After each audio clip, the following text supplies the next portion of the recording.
کہانی کربلا میں آج شام غریباں کا ذکر ہوگا۔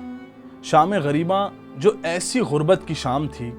کہ جس کا کوئی اندازہ نہیں لگا سکتا، ایسی مصیبت جو آل محمد پہ آئی جس کا کوئی رد و بدل نہیں ہے، مگر کس طریقے سے ایک غلط پرسیپشن لوگوں میں ڈالا گیا شام غریباں کو لے کر۔ آئیے بات کرتے ہیں کہ شام غریباں میں آخرکار ہوا کیا۔ شام غریباں جس رات عاشور کے دن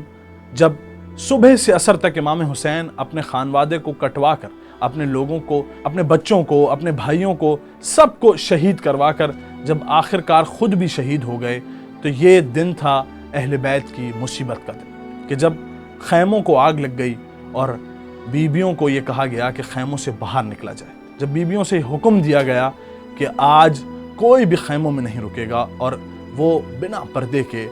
خیموں سے باہر نکلیں، تو اس مصیبت کی شام کو شام غریباں کہا جاتا ہے۔ اور اسی مصیبت کی شام کو لوگ شام غریباں کے نام سے منسوب کرتے ہیں، اور کہانی کربلا، واقعہ کربلا کہ عاشور کے بعد آخرکار کیا ہوا، کیسے بیویوں نے وہ سفر کیا شام غریباں میں، یہ بات کی جاتی ہے۔ یہ مسکنسیپشن ضروری طور پہ ختم بھی کیا جائے، اور آج کا دن جو کہ شام غریباں کا دن ہے، جو کہ مصیبت کا سب سے بڑا دن ہے، اس دن اہل بیت کو یاد کیا جائے، ان کے نام پر لوگوں کو بتایا جائے کہ کس طریقے سے انہوں نے اسلام کا بول بالا کیا، اور سب سے بڑی سولجر جسے کہتے ہیں بی بی زینب سلام اللہ علیہا کا بھی نام سر فہرست ہے۔